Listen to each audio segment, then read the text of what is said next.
Hello, bugün sizə yoldaşımın ad günündən mini vlog paylaşıram. Bu il evdə ailəmizlə keçirmək qərarı aldıq. Yeməkləri valideynlərimiz bişirsə də süfrəni bir də salatları özüm hazırladım. Tezdən durdum, gördüm ki, salatın yarısı yoxdur. Yoldaşım gecəyindən 1/4-ini yox eləyib.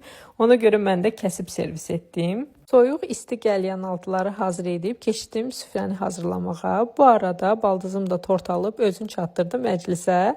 Qaynatamla atam da kim daha yaxşı kabab çəkir müzakirəsi apara-apara axır ki, kababı gətirdilər.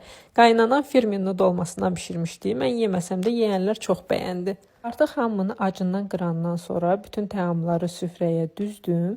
Mənim mamam tərəf Qubadlıdan olduğu üçün o da bizə Qubadlı aşı dəmləmişdi. Onu da servis etdim və süfrəmiz hazırdır. Yeməkləri özüm bişirməsəm də mənim belə məclislər çox xoşuma gəlir. Bir ad günündə 3 günlük yemək zapazımız çıxır. Qarnımız doyandan sonra keçdik əsl hissəyə. Yoldaşımın tortunu üflədik. Beləliklə dadlı tort yeyə-yeyə söhbət edib günü sonlandırdıq. Hələlik.